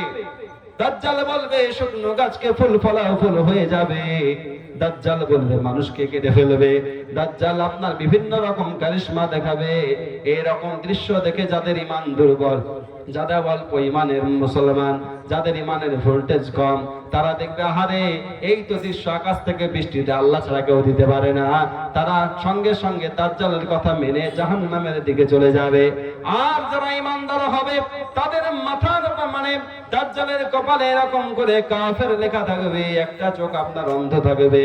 যারা ঈমানদার হবে দাজ্জালকে দেখেই চিনতে পেরে যাবে, সে হাজারো ভয় দেখানোর পরে ঈমানদার ব্যক্তি দাজ্জালের কথা কখনোই মেনে নেবে না। এটাই হচ্ছে দাজ্জালের ফিতনা। 3 নম্বর হলো এই দুনিয়ার বুকে আল্লাহ তাআলা ঈসা আলাইহিস সালামকে পাঠাবেন। আমরা জানি ঈসা আলাইহিস সালাম একজন নবী হয়ে দুনিয়াতে এসেছিলেন। আল্লাহর কাছে দোয়া করার কারণে তিনাকে আবার আল্লাহ তাআলা আসমানে তুলে নিয়েছেন। আবার একটা এমন সময় হবে আল্লাহ তাআলা সেই ঈসা আলাইহিস সালামকে দুনিয়াতে পাঠাবেন, এবং তিনি দুনিয়াতে এসে 40 বছর মুহাম্মাদি শরীয়তে ফয়সালার উপর তিনি আপনার আমল করবেন। যারা ঈসা আলাইহিস সালামের অনুগত হয়ে চলবে তারা ঈমানদার হয়ে থাকবে, আর যারা ঈসা আলাইহিস সালামকে অমান্য করবে তারা বেঈমান হয়ে যাবে। তারপরে দাব্বাতুল আদ বলে একটা প্রাণী, এই দাব্বাতুল আদ প্রাণীকে, ভয়ঙ্কর একটা প্রাণীকে পাঠিয়ে দেওয়া হবে, ইয়াজুজ মাজুজকে পাঠানো হবে। ইয়াজুজ মাজুজের এত দল হবে, এত সংখ্যায় মানুষ হবে। ইয়াজুজ মাজুজকে হযরত ইসরাফিল আলাইহিস সালাম তিনি আপনার হত্যা করবেন। ইয়াজুজ মাজুজের সংখ্যা এতই হবে, এতই হবে, তাদেরকে মেরে ফেলার পরে মনে হবে দুনিয়াতে এত একটু জায়গা ফাঁকা থাকবে না, ইয়াজুজ মাজুজ তারাই পড়ে থাকবে। তারা হবে মাত্র 1 ফুট 1.5 ফুট মানুষ হবে, 1 ফুট আর 1.5 ফুট হবে। ইয়াজুজ মাজুজের দল হবে 1 ফুট আর 1.5 ফুট। তাদের 2 কান এত বড় হবে, এই কানটা আপনার যদি পেড়ে দেয় তাহলে মনে হবে বিছানা পেড়ে দিয়েছে, আর একটা কান যদি উপরে থাকে তাহলে মনে হবে চাদর গায়ে দিয়েছে। তারাও যত বড় তার চাইতে কান বড় হবে, ইয়াজুজ মাজুজের হবে। এরপর আল্লাহ তাআলা কিয়ামতের পূর্বে, এখন যেদিকে সূর্য ওঠে পূর্ব দিকে, আর পূর্ব দিকে সূর্য উঠবে না। কিয়ামতের পূর্বে পশ্চিম দিকে সূর্য উঠবে, আর সেই সূর্য ওঠার সময় মানুষ যদি কোনো রকম দোয়া করে সেই দোয়া আর কবুল হবে না। এরপর আল্লাহ তাআলা বলেন কিয়ামতের পূর্বে 3টে জায়গা ধ্বংস হয়ে যাবে, ধ্বংস হয়ে যাবে মানে মাটি ধসে যাবে। একটা আরবে হবে উপদ্বীপে, একটা পশ্চিমাঞ্চলে হবে, আর একটা পূর্বাঞ্চলে হবে। এরকম করে 3টে জায়গায় মাটি ধসে যাবে। আর শেষ নম্বর আলামত হলো ইয়ামান শহর থেকে আগুন বের হবে। সেই আগুন বের হয়ে মানুষকে তাড়িয়ে নিয়ে হাসরের ময়দানের দিকে নিয়ে যাবে। কিয়ামতের ছোট আলামত হলো এই পৃথিবীতে, কিয়ামতের ছোট আলামত হলো বিশ্বনবী তিনি বলেন মক্কাবাসীরা তারা বিশ্ব নবীজিকে মানতে চেয়েছিল না, বিশ্ব নবীজির নবী হওয়ার তারা দাবি চেয়ে করেছিল। আবু জাহেল বলেছিল, ওরে বিশ্ব নবী, ও নবী, ও ভাতিজা, শুনে নাও, মুহাম্মদ তুমি নাকি নবী, যদি নবী হও তাহলে আকাশের চাঁদটা দ্বিখণ্ডিত করো। আমার মুসলমান ভাইরা, আকাশের চাঁদ দ্বিখণ্ডিত হয়েছে না হয়নি বলুন? দ্বিখণ্ডিত হয়েছে। সুনিতা উইলিয়ামস, আমরা জানি বড় বিজ্ঞানী, সে আপনার যখন চাঁদে গিয়েছিল, চাঁদে গিয়ে আপনার দেখলো সত্যি তো দ্বিখণ্ডিত চাঁদ, দুই ভাগ হয়ে আছে। সুনিতা উইলিয়ামস কি করলো? চাঁদ থেকে পৃথিবীর দিকে লক্ষ্য করে দেখলো দুইটো জায়গা, যন্ত্র যখন ছুড়ে দিল দেখলো দুইটা জায়গায় এমন এমন ঝলমল ঝলমল করে জ্বলে। দুইটা জায়গায় আপনার আসমান, চাঁদ থেকে যখন আপনার যন্ত্র ছেড়ে দিল, পৃথিবীতে নেমে এসে ওই সুনিতা উইলিয়ামস সেই যন্ত্রগুলো খুঁজে খুঁজে দেখলেন সেই যন্ত্র দুটো এমন কোন জায়গায় পড়েনি, সেই যন্ত্র দুটো পড়েছে মক্কা আর মদিনা। সুনিতা উইলিয়ামস সঙ্গে সঙ্গে কলেমা পড়ে মুসলমান হয়ে গেছিলেন। আমার মুসলমান ভাইরা আমার, এজন্য আমাদেরকে তৈরি থাকতে হবে, পরকালের জন্য তৈরি থাকতে হবে। এই যে চাঁদ দ্বিখণ্ডিত হওয়া, এটাও একটা কিয়ামতের আলামত। 2 নম্বর হলো, এই পৃথিবীতে বিভিন্ন রকম ভাবে মহামারী হবে, প্লেগ হবে, অনেক রকম অসুখ হবে। আমরা জানি 2020-21 সালে আমাদের করোনা ভাইরাস হয়েছিল কিনা বলুন? করোনা ভাইরাস, এই করোনা ভাইরাসের মতো হযরত ওমর রাদিয়াল্লাহু তাআলা আনহুর জামানায় 18 হিজরিতে সেই মহামারী হয়েছিল। সেই মহামারীতেও অনেক মানুষের হত্যা হয়েছিল। এটাও একটা কিয়ামতের আলামত। এরপরে আলামত হলো, এই পৃথিবীতে একের পর এক বেশ কিছু ফিতনার আবির্ভাব হবে, বিভিন্ন রকম ফিতনা হবে। আল্লাহ পাক রব্বুল আলামিন নবী তিনি বলেন, বাদিরু বিল আমালিস সালিহাত কাকিতাইল লাইলিল মুজলিম। এমন একটা দিন আসার আগে তোমরা ঈমান আমল তৈরি করে নাও, যেই সময় দেখবে মানুষ সকালে হবে মুমিন আর সন্ধ্যার সময় হবে কাফের, সন্ধ্যায় হবে মুমিন আর সকালে হয়ে যাবে কাফের। সেই দিন আসার আগে তোমরা ঈমানকে তৈরি করে নাও, এটাও একটা কিয়ামতের আলামত। মুসলমান ভাই আমার, বেশ কিছু ফিতনার আবির্ভাব হবে। এরপর আল্লাহ রাসূল তিনি বলেন, আসমান থেকে পাপের গাছ ছড়িয়ে দেওয়া হবে। কি হবে? আসমান থেকে পাপের গাছ ছড়িয়ে দেওয়া হবে। আমার মনে হয় বিশ্ব নবীজির উদ্দেশ্য হলো বর্তমান জামানার আকাশে ভাসমান হাজার হাজার স্যাটেলাইট, বর্তমান জামানার হাজার হাজার স্যাটেলাইট। রাসূল বলেন, লা ইউশিকান্না ইউসাব্বাশ শাররু মিনাস সামাই, উচিত আসমান থেকে পাপের কাজ সমূহ ছড়িয়ে দেওয়া হবে। এই যে হাজার হাজার পৃথিবীর উপরে যে ভাসমান স্যাটেলাইট আছে, এই স্যাটেলাইট দিয়ে পৃথিবীতে নেটের মাধ্যমে যেমন ভালো জিনিসও প্রচার হয়, তেমন তার চাইতে বেশি বেশি খারাপ জিনিসও প্রচার হয়। হয় কিনা বলুন? প্রচার হয়।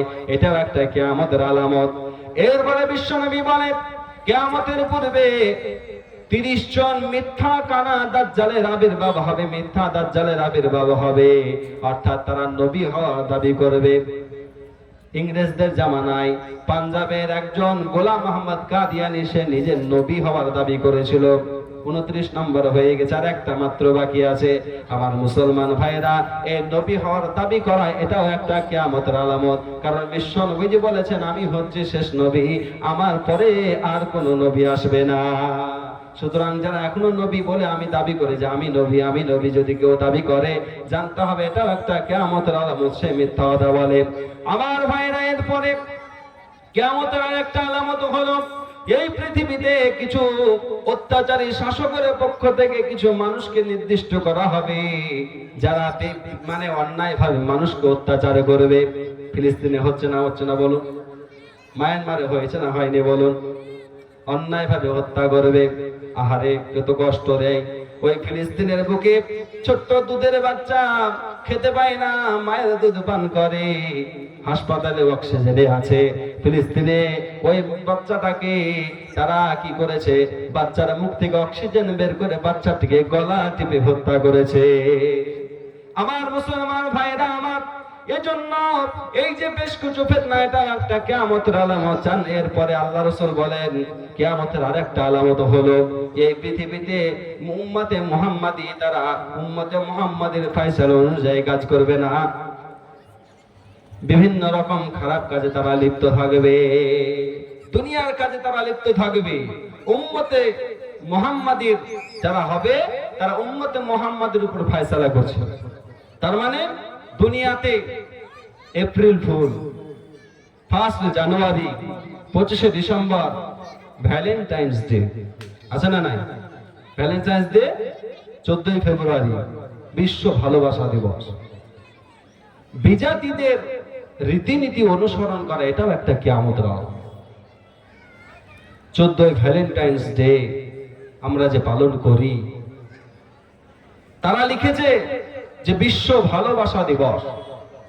আচ্ছা বলুন, বিশ্ব ভালোবাসা দিবস আমাদের রাসূল একদিন শিখিয়েছেন না সারা বছর? বলুন, সারা বছর শিখিয়েছেন না শেখেননি? তা তারা আমাদেরকে বলছে একদিন বিশ্ব ভালোবাসা দিবস। আহারে, এই যে 14 ফেব্রুয়ারি এর অগোচরে লুকিয়ে যুবক যুবতীরা তারা কতই খারাপ কাজে লিপ্ত। 14 ফেব্রুয়ারি ভালোবাসা দিবস, একজন একটা ছেলে আর একটা মেয়েকে একটা ফুল নিয়ে অমুক অমুক অমুক বিভিন্ন রকম ভাবে কথা বলে, আর কি করে বিভিন্ন পার্কে যায়। মতিঝিল পার্কের গাছের গোড়ায় 14 ফেব্রুয়ারি ছেলে মেয়ে বসে জোড়ায় জোড়ায়। মতিঝিল পার্কের গাছের গোড়ায় 14 ফেব্রুয়ারি বসে ওরা জোড়ায় জোড়ায়। যাই নাচে না মানুষ না প্রাণী, ওদের আচরণ চলা ফেরায়। 14 ফেব্রুয়ারি বসে ওরা জোড়ায় জোড়ায়। ভদ্রতা কাকে বলে জানে না, প্রাণীদের মতো কিছু বোঝে না। ভদ্রতা কাকে বলে জানে না, প্রাণীদের মতো কিছু বোঝে না। ভাদ্র মাসের পশুরাও হার মেনে যায়, ছেলে মেয়ে মুখ মেলে মুখে যেন চুমু খায়। মতিঝিল পার্কের গাছের গোড়ায় 14 ফেব্রুয়ারি ছেলে মেয়ে বসে জোড়ায় জোড়ায়। এজন্য বিভিন্ন বিজাতিদের রীতিনীতিকে অনুসরণ করা যাবে না, বিজাতিদের রীতিনীতি অনুসরণ করা যাবে না। যদি আপনি অমুসলিমদের রীতিনীতি অনুসরণ করেন, এই অবস্থায় যদি মারা যান, আল্লাহ পাক বলবেন, আল্লাহ রাসূল বললেন, আল মারউ মা মান আহাব্বা।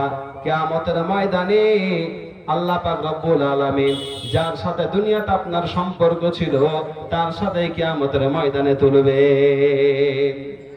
আমার মুসলমান ভাই, আমার সময় অতি সংকীর্ণ, আমার সময় 1 ঘন্টা 20 মিনিট 15 মিনিট মতন ছিল। এজন্য যথেষ্ট চেষ্টা করেছি আপনাদেরকে দিনের কথা শুনিয়ে একটু আমরা চেষ্টা করব সকলে পরিপূর্ণভাবে আমল করার। সারা রাত্রি যদি শুনি, যে আমলে যদি বাস্তবায়িত না করি তাহলে আমাদের কোনো কাজে আসবে না। শেষের দিকে আমি একটা সংক্ষেপে 2-1 মিনিটে একটা জিনিস বলে আমি শেষ করছি।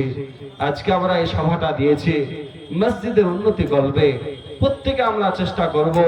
আল্লাহ পাক আপনাকে জান দিয়েছেন, মাল দিয়েছেন, গাড়ি দিয়েছেন, বাড়ি দিয়েছেন, এই আল্লাহ পাক তেনার দেওয়া। এই আল্লাহ পাক যখন কোনো কিছু চাইবেন, আল্লাহ পাকের রাস্তায় যখন কোনো কিছু খরচ করার প্রয়োজন হবে, চেষ্টা করতে হবে আমাদেরকে সেই কাজে খরচ করার। যেহেতু এটা মসজিদের উন্নতি গল্পে, এই জন্য মসজিদ হলো আল্লাহর ঘর। আল্লাহ পাক রব্বুল আলামিনের নবী তিনি বলেন, এই মসজিদ হচ্ছে আল্লাহর ঘর। এই মসজিদকে যদি কেউ বানিয়ে দেয়, আল্লাহ তার জন্য জান্নাতে একটা ঘর বানিয়ে দেয়। 1 মিনিট একটা ঘটনা বলে শেষ করছি। বাদশাহ হারুন রশিদ আমরা সকলেই জানি, তিনি স্বপ্নে দেখলেন যে একটা মসজিদ তৈরি করবে। তো তিনি মসজিদ তৈরি করার জন্য কাজে লেগে গেলেন। প্রজাদেরকে বললেন, শ্রমিকদেরকে বললেন যে আমরা একটা মসজিদ তৈরি করব, এই মসজিদে আমি ব্যতীত অন্য কারোর দান নিয়ে যেন মসজিদ না তৈরি করা হয়। বাদশাহ হারুন রশিদ তিনি মসজিদ তৈরি করলেন। মসজিদের তৈরি করতে করতে যখন সব কাজ সমাপ্ত হয়ে গেল, বাদশাহ হারুন রশিদ একদিন স্বপ্নে আছেন, ঘুমিয়ে আছেন। স্বপ্নের মাধ্যমে দেখছেন ফেরেশতা এসে বলছেন, হারুন রশিদ চলো তোমার জান্নাতে যেতে হবে। হারুন রশিদ সঙ্গে সঙ্গে ফেরেশতার সঙ্গে চলে গেলেন, জান্নাত ভ্রমণ করলেন। ভ্রমণ করে দেখছে একটা সুন্দর মসজিদ তৈরি করা আছে, একটা ঘর তৈরি করা আছে। সেই ঘরে বাদশাহ হারুন রশিদ তিনার নাম লেখা আছে। কি? বাদশাহ হারুন রশিদের ঘর।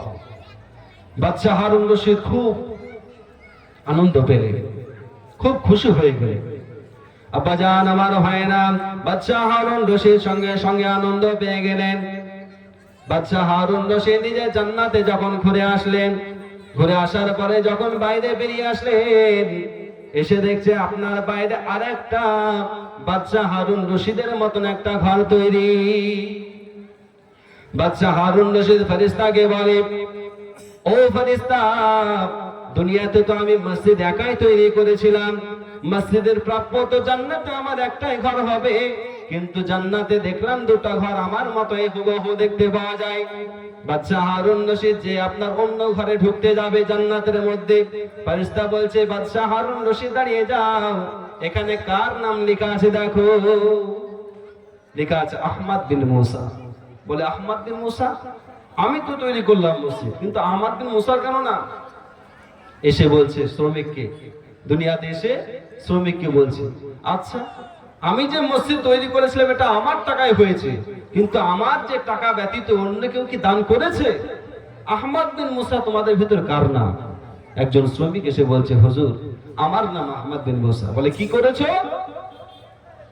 বলে, দেখলাম আপনি অনেক সুন্দর, অনেক টাকা পয়সা খরচ করে পাথর দিয়ে মতি দিয়ে আপনি সুন্দর সুন্দর মসজিদ বানালেন। ওগো বাদশাহ হারুন রশিদ, আমিও আমার মনে চাই যে আমি একটা সুন্দর মসজিদ তৈরি করব, কিন্তু সামর্থ্য নাই। আমি বাড়ি গেলাম, বাড়িতে গিয়ে আমি গভীর খনন করলাম, খুব খনন করলাম। খনন করার পরে সেখান থেকে একটা সুন্দর পাথর তৈরি হলো, পাথর বেরিয়ে আসলো। আমি কি করলাম, সে পাথরটা যদি দিনের বেলায় যদি আপনার মসজিদে লাগায় তাহলে তো আপনি লাগাতে দেবেন না। আমি রাত্রি বেলায় গোপনে গোপনে ওই পাথরটাকে নিয়ে গিয়ে আপনার ওই মসজিদে আমি পাথরটা গেঁথে দিয়েছি, লাগিয়ে দিয়েছি। আর আল্লাহর কাছে দোয়া করেছি, আল্লাহ আমার তো সম্পদ নাই, আমার তো টাকা পয়সা নাই, আল্লাহ একটা পাথর তোমার মসজিদে দিলাম, আল্লাহ এর বদলা তুমি কিয়ামতের ময়দানে দিও। বাদশাহ হারুন রশিদ বলে, এই জন্যই তো আমার মতন তোমার জান্নাত একটা, তোমারও একটা বাড়ি আছে। বলুন আলহামদুলিল্লাহ। এজন্য ভাই, মসজিদ খুব সুন্দর জায়গা, আল্লাহর ঘর। আল্লাহর ঘরের জন্য যখন আপনাদের কাছে আবেদন আসবে, যখনই আসবে, যেখান থেকে আসুক না কেন, আমাদের যতটুকু আল্লাহ পাক আমাদের সম্পদ দিয়েছেন সেই সম্পদ থেকে আমরা একটু চেষ্টা করব আল্লাহর রাস্তায় খরচ করা। বলে ইনশাআল্লাহ করবো তো ইনশাআল্লাহ। আল্লাহ পাক আমাদের প্রত্যেকের দানকে কবুল করো, আল্লাহুম্মা আমিন। আল্লাহ আমাদের প্রত্যেকের নিয়াতকে কবুল করো, আল্লাহুম্মা আমিন। বলার মধ্যে, ভাষার মধ্যে ভুল ত্রুটি হয়ে থাকলে আপনারা ক্ষমা করবেন। আমি আপনাদের কাছে দোয়া চাইছি, আপনারা আমার জন্য দোয়া করবেন। আর একটা বিশেষ কথা, আমি বেলডাঙ্গা সরুলিয়া মাদ্রাসায় পড়াশোনা করেছি, ওখানে আপনাদের ভালোবাসায় আল্লাহর মেহেরবানিতে আমি চাকরি পেয়েছি। তো সেই মাদ্রাসা আগামী রবিবার জলসা হবে। সেই মাদ্রাসাতে 1015 জন ছাত্র ভর্তি আছে, বড় মাদ্রাসা। এই বছর আলহামদুলিল্লাহ ওই মাদ্রাসাতে 94টা ছেলের মাথায় পাক পড়ানো হবে। বলুন আলহামদুলিল্লাহ। সেই মাদ্রাসাতে সকলেই গ্রামের মানুষ একটু যাওয়ার চেষ্টা করবেন, যথেষ্ট ইনশাআল্লাহ আপনাদের আপ্যায়নের ব্যবস্থা হবে। আল্লাহ তাআলা আমাদের প্রত্যেকের মাকসাদকে পূর্ণ করুন, আল্লাহুম্মা আমিন, আল্লাহুম্মা আমিন। ওয়া আখিরু দাওয়ানা আলহামদুলিল্লাহি রাব্বিল আলামিন। আসসালামু আলাইকুম ওয়া রাহমাতুল্লাহি ওয়া বারাকাতুহু।